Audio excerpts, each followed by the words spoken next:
ভেজা দিনের ছোট্ট পাখি। বৃষ্টি ভেজা সেই সকালে ছোট্ট হলুদ পাখিটা একা দাঁড়িয়েছিল কাঁচা রাস্তায়। আকাশটা ছিল ধূসর, বৃষ্টির ফোঁটাগুলো টুপটাপ করে পড়ছিল তার নরম পালকে। গায়ে ছোট্ট রঙিন জামাটা ভিজে গিয়েছিল, তবুও সে নড়ছিল না। তার বড় বড় চোখ দুটো ভরে উঠেছিল জলে। কেউ বুঝতে পারছিল না ও কাঁদছে কেন। আসলে আজ তার মা বাজারে গিয়ে আর ফেরেনি। পাখিটা সকাল থেকে অপেক্ষা করছিল, মা আসবে, আমাকে ডাকবে। কিন্তু বৃষ্টি শুধু বাড়তেই থাকল।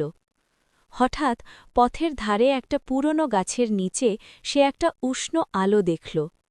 কাছে যেতেই দেখল একটা বুড়ো কচ্ছপ ছাতা ধরে দাঁড়িয়ে আছে। কচ্ছপটা মুচকি হেসে বলল, কাঁদিস না ছোট্টটা, বৃষ্টি মানেই কষ্ট নয়, অনেক সময় নতুন শুরুও হয়। সে পাখিটাকে ছাতার নিচে নিল। বৃষ্টি থামিল একটু পরেই। ঠিক তখনই দূর থেকে একটা পরিচিত ডাক ভেসে এলো, সোনা। পাখিটার চোখ জ্বলে উঠল। ওই তো মা। মা দৌড়ে এসে ওকে বুকে জড়িয়ে ধরল। বৃষ্টি ভেজা চোখের জল এবার বদলে গেল হাসিতে। সেই দিন পাখিটা বুঝে গেল, সব ভেজা দিন দুঃখের হয় না, কিছু দিন আমাদের শক্ত হতে শেখায়।